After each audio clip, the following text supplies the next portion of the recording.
What is going on, ladies and gentlemen? Welcome back to Auto Auction Rebuilds, where today, again, well, we're working on my 2013 Tesla Model S P85. This thing has been a pretty significant headache lately, doing the suspension on the front. Honestly, worst front end job I've ever done in my life. Now, with that said, I'm not used to working on things from the rust belt. Now, obviously, the car is made of aluminum. Most of the suspension components are also made of aluminum. The problem is you have some hardened steel nuts, bolts, and ball joint and control arm components that go into an aluminum knuckle, so you're mixing metals. And what happens is they tend to corrode and then weld themselves to each other. And I've learned after a lot of banging, you can see I've got tons of tools out here again. We already did this on the other side. I expect that this side is going to be a little bit easier, but so far I literally just started. I got the wheel off, I got the fender liner disconnected so that I can move it out. I've already lubed things up with WD-40. You can see I've popped the ball joint out of that pinch bolt right there. And it was frozen worse than the other side was. So I literally had to pull out the propane.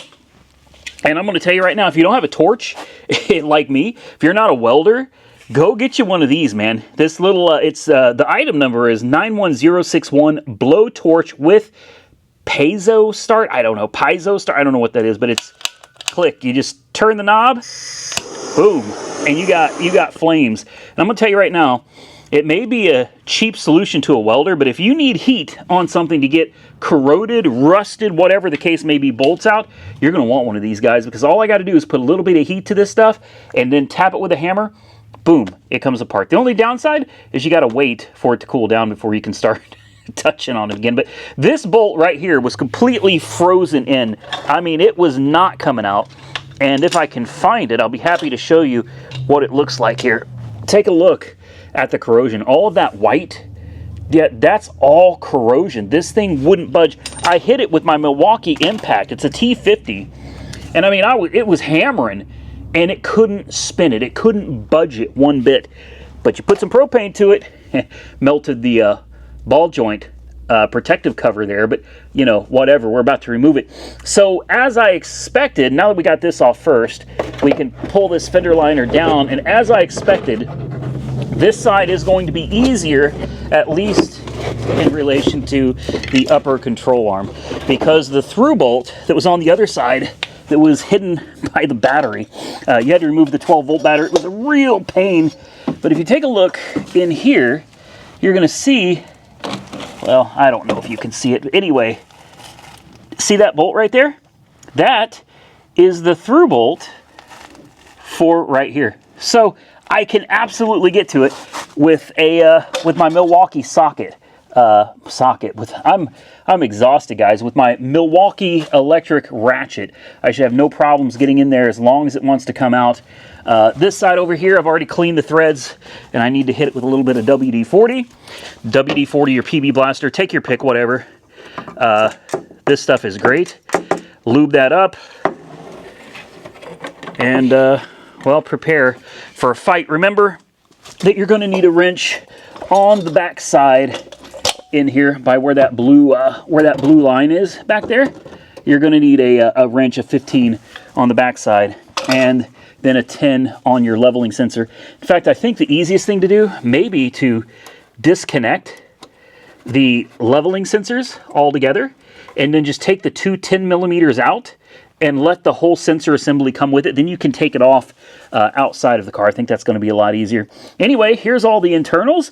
I'm going to get back to it. I'm not going to make you guys watch an entire video of me basically doing the same thing on this side I did to the other side, but I wanted to share my experience with you, because some of you out there, and if not today, eventually, there are going to be a lot of other DIYers going to want to do this job themselves. You can see the other video for how I did it on the hardest side, and if I see anything different, anything that gives me particular difficulties on this side, we'll come back and show it. And at the end of the video, we're going to take it to Firestone, and we're going to hope that they can do a proper alignment. Well, would you look at that? She's back on all four wheels. As I expected, the driver's side is the easy side. Nothing to it at all. I mean, yes, the suspension components were frozen into the knuckle and the bolts were, everything was frozen, but nothing that a little bit of propane heat didn't take care of. Once I got all the bolts out, we put everything back together. It's gone back together relatively easily. I've got power back to it. I've got all of this buttoned back down. I've got these covers that were missing all of their clips. I've got new clips to hold these covers down. While I'm under here, I lubed up with silicone spray the hood release mechanisms. I'm getting ready to start reassembling the tub. And then after that, and I've already got all of this back together as well. Just a matter of buttoning up the tub, closing it up, and as much as I'd like to be done with it, I have to address this rear corner where I forgot to tighten the tow arm with a load on it, and it's caused an annoying squeak. I may have already blown the bushing in this passenger side rear tow arm. I hope I didn't, but I probably did. That was my mistake. It's one of those things you get in a hurry when you're working on these things. You just want to be done with it, and in the process, oops, you make a rookie mistake. Not to worry, I made sure on both of my front end components, I don't ever want to do this again. Never. It's a job that you can do as a DIYer, absolutely, but man, you'd better just be prepared. Take your time, take breaks, maybe drink some beer and some coffee. Just be patient, and you'll be able to get through this. I did find that when it came to cutting the bolt off on the passenger side that's by the battery, you have to cut them off. Of all the blades that I've used for cutting, this one cut through it first try. It took maybe 45 seconds. The other blades, I mean, I was screaming through those things. Screaming through, I make it sound like that's a good thing. The blades that I was using before, including the Diablo blades, and I think these are Lenox blades right here. These are good blades, though. Yeah, Lenox blades. These are medium steel lacer. These sucked. I mean, these things dulled quick, and I mean, I probably went through 3 blades on this car. I switched over to this because I ran out of blades. This is just a fairly small 8-inch blade. It's a Craftsman. It's a B18, B19, yeah, R. This Craftsman blade, 8-inch, cut through that bolt like it was butter. Just cut right through it. So highly recommend for cutting, use a blade similar to that. You won't have any problems. So now I've got everything put together as far as the suspension goes. I've got all the clips and all the nuts and bolts on the underbelly put back together. The car is on the ground. I've already allowed the suspension to level itself, verify that it works. As you can see, it does. So what I'm going to do now, I'm going to throw the tub in, bolt everything down, get this back end in the air, and we're going to check that tow arm out and see if I ruined it. If so, I'll order another one. But the goal is, hopefully, we can get this thing into Firestone and find out if it's finally going to pass on alignment. And I got to take it out for a quick drive tonight and find out if it's still going to rattle like crazy or if we fix the rattling noise, because I honestly think all that rattling was coming from the upper ball joints. Well, the time has come. I have done the entire suspension on the front. I have lubed up some of the suspension on the rear on this side, and I also readjusted the toe link with the weight of the car on a wooden block. Tightened everything up after I had the weight of the car on it. So I'm hoping for a couple things. Number one, I already know the alignment's going to be completely out of whack. As hard as I tried to put things back where they belong, I already know I didn't. So the alignment's going to be totally screwed on this, on the front and the back. But there's a couple things I'm hoping. Number one, when we get out on the road at low speeds, especially this back road back here, the front end would just rattle, chatter, chatter, chatter, chatter. Now, we have replaced both upper control arms with ball joints. We've replaced all 4 lower control arms. We've replaced both sway bar end links. We've replaced pretty much everything under the front end of this car. On the rear, we had that torque steer that was because of a broken, worn out, I should say. It wasn't broken, but there was a very worn out bushing on this side for the tow arm. We've replaced that. And afterwards I was getting a squeak. When I would drive, you'd hear the back end creak and squeak. Extremely annoying. Hopefully that's fixed now. Hopefully the chatter from the front end is gone, and hopefully by the end of this video, Firestone is going to be able to do an alignment on this car. We've put so much into this, and now I have yet another problem. My charge port won't close.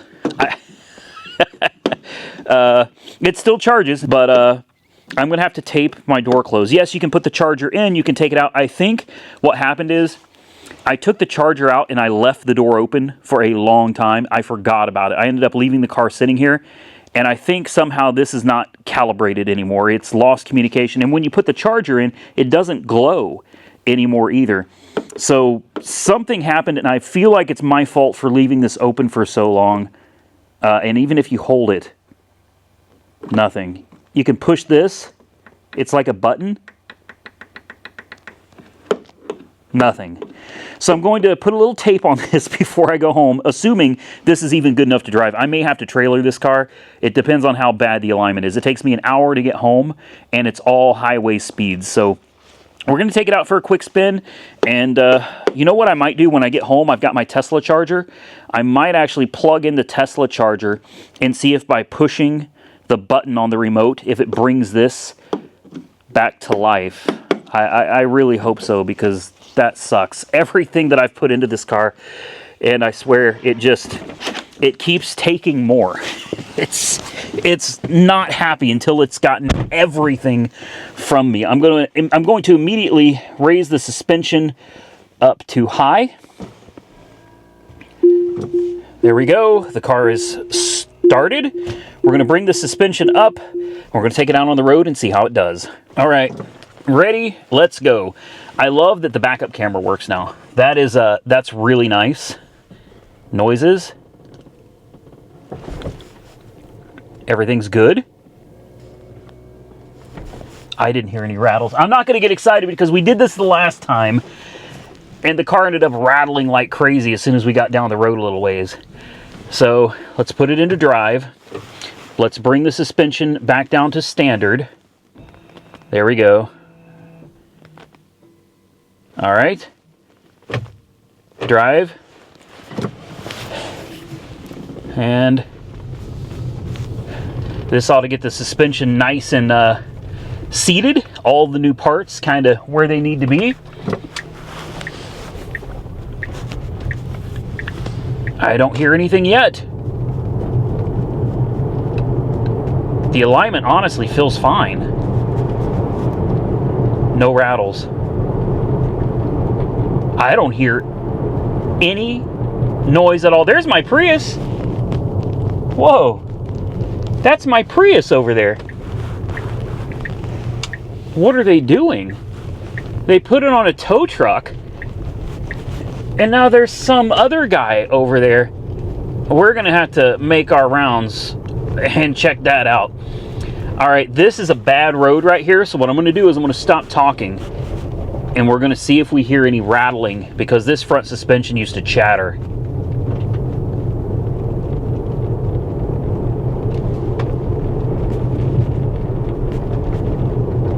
Nothing.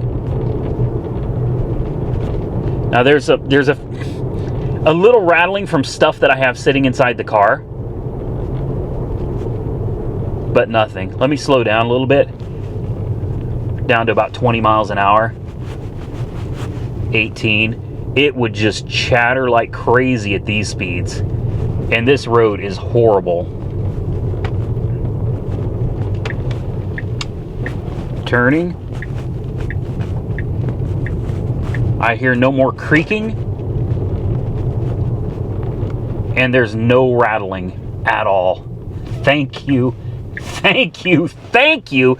And surprisingly, like, the steering wheel is good to go, man. Steering wheel straight as an arrow. Now I know that it's out of whack. The camber is going to be out of whack and everything, but honestly, it steers fine. Give it a little throttle. Very nice. Yeah, she's solid. She is solid. I'm going to point you guys out the window here, and you'll see my Prius sitting over here with a tow truck. This is bizarre because they've got it on the back of a tow truck, and looks like they're about to move it over. I'm guessing the guy broke down. Huh. I've never seen that before. They literally just picked that Prius up a few minutes ago. Kind of strange to see it. Let's go through all this. Nothing. I could not be happier, ladies and gentlemen. It's been a lot of work. I mean, I'm not even going to lie. This suspension job was not for the faint of heart. Definitely something you could do as a DIYer, but like I said earlier, and you're going to need a lot of patience, quite a bit of tools, and a lot of MacGyvering capabilities, because this car, she put me to work. And I would only put this much work into a car if I really loved it. You wouldn't see me putting all this work into something that I didn't actually care about.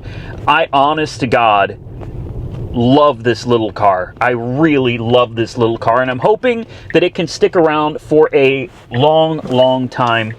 We're going to put it in the driveway because I'm done. I'm going to go home. I got to get some of my stuff out of the pickup truck. Oh, my motorcycle's in the driveway. Not a sound.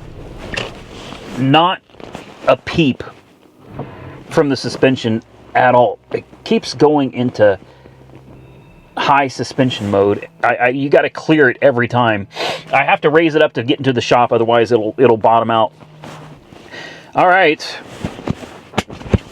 Well, let's see if that charge port, by chance, may be willing to cooperate now. It looks, no. I mean, there's nothing I can do to close that. I guess I'm just going to go down the road with it open, and I'll try to hit it with the Tesla charger when I get home and see if that wakes it up. I can always do a complete reinstall of all of the software, basically all of the firmware on the car. We can just do a reinstall of everything, and that should reset all the modules, bring everything back to life. As you can see, TPMS sensors are all reading properly. They're all sitting at 41 PSI, except for that one. That one's at 40, but that's fine. We have fixed pretty much everything that was broken on this car. So long as it takes an alignment tomorrow or the day after, I'm good. So I'm going to get everything loaded up. I'm going to go home. We'll come back with the Tesla charger and see if that maybe wakes up the charge port. If not, we'll attempt a firmware reinstall and see if that fixes it. Then if not, I don't know what else to do. But I'll see you guys at the house, and we'll see if we can get this charger to close. Well, obviously, it's a brand new day, and unfortunately, I've run into some problems with the Tesla, specifically the charge door. I reinstalled all of the software, completely wiped out the car, reinstalled everything from scratch, and oops, I guess I should have told the car I wanted it to let go of the charging handle. So unfortunately, we've run into a bit of a problem. We're going to cancel charging. I'm going to, we're going to get demonetized for this music is what's going to happen. Oh. What is happening? The charge port isn't even an option. Does that mean that it's already unlocked? Uh-oh. Oh no. No, no, no. This isn't good. Now it's trying to open the sunroof again. If you look right here, the charge port isn't even, I can't even access it.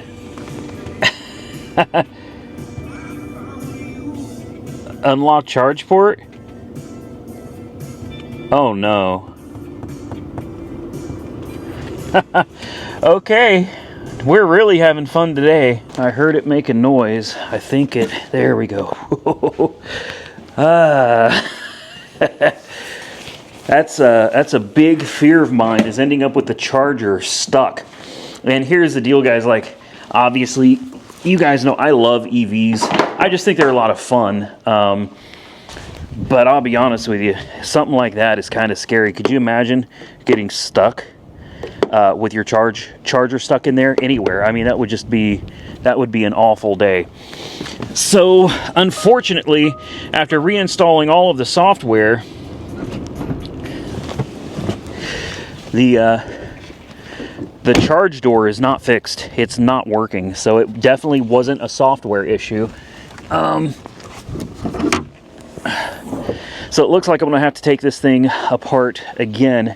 Thankfully, it shouldn't be too complicated. I think all we're taking apart is this right here. I found online through some Google research, there is a fuse for the charge door, for the charge port. It's a 5 amp, and oh my goodness, I'm gonna end up breaking things out here because it's freezing out today. It's also crazy windy out, so forgive me for any wind noise, but there's a 5 amp fuse right here that's supposed to be for the charge port. Am I gonna have to go get some damn pliers to get that thing out of here? These channel locks might be overkill, but I have limited tools at this house. All my tools are down at AAR headquarters, so let's jerk that out of there and pray it's blown. Uh-oh. It's not blown. Great, so we actually have like a mechanical issue. Yet another one with this car. I swear, it never, ever ends. I went from loving this car to now I'm kind of just wanting to get rid of it. I've put so much time and effort. It's mainly my labor that's really getting me aggravated right now. I have put way too many hours into diagnosing and repairing this car. And here we go again. You know, yet something else that's broken. So I'm going to share my stupidity with you guys. I'm an idiot, and that's okay. I want you to take a look at what I'm about to do. You see that? This is supposed to be glued to the back of here. The adhesive came off. This is so the charge port still works, but the lights don't come on because it thinks the charge port is closed. As long as this metal is attached to the magnet, the car thinks the door is closed. This is all it is, and I'm going to tell you how I figured it out. I wish I would have figured it out myself and I could take credit for it, but I can't. In 2022, somebody on a Tesla forum had the same problem. They went to Tesla, they had their charge port replaced 3 times, and they said, I hope someone can benefit from my stupidity. They said, my metal disc was stuck on the charge door the whole time. It was always the problem. So here we go. What am I going to do to fix this? Well, first of all, you see it's got this like rubber sticky padding on the back. What we're going to do instead is we're going to use an epoxy. In fact, maybe I'll just use some Gorilla Glue. That's the easiest thing to do. I'm going to put some Gorilla Glue on it. I'm going to put it on the car, and our charge port hopefully will be fixed. And I'm hoping that when we plug the car in, the lights will return as well. It's so cold out here, I had to put the Gorilla Glue in the microwave. We've got a little dab of Gorilla Glue gel on there, and now we're just going to kind of push it. It claims that if you hold it for about 10 seconds, it'll be good to go. I'm not sure how accurate that is, but I'm going to hold it here for maybe a minute or 2 just to be safe. Then we're going to see if it works. All right, are we ready to see if it works? How about that? I can't believe it was that simple. So here I was telling you guys that I'm about ready to get rid of this damn car. You know what I mean? I was getting a little frustrated with it. Now let's go and see if it opens. And look, it lights up again. Oh, thank you, thank you, thank you. So just to be sure, we're going to take our plug. We're going to plug it in. I did show you guys this, my new Autel charger that I installed, I don't know, 3 weeks ago. Just as something to do in my spare time, I guess, if I don't have enough to get done. Let's plug it in. It should turn green. It should, come on, there we go. Perfect. Perfect.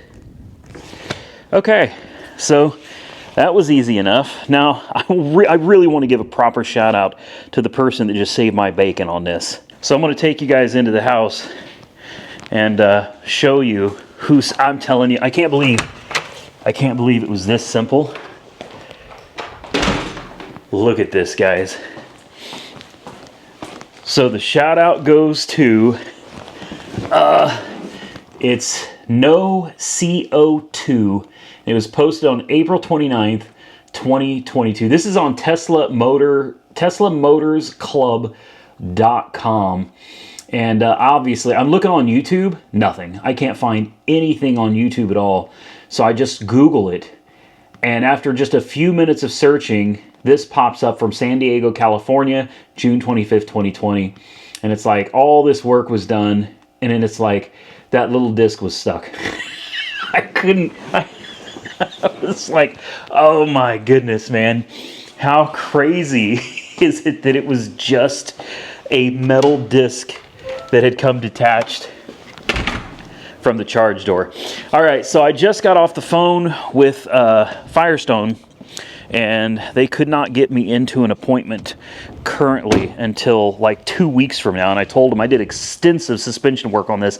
Obviously, I can't drive the car around for 2 weeks or I'm going to destroy my tires. So they told me Sunday. Today is, I went to look for my watch, but today is Thursday.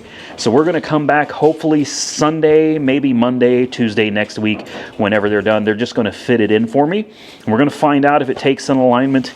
Until then, I'm going to let this thing charge up. And I'm going to enjoy my car that I almost was ready to get rid of.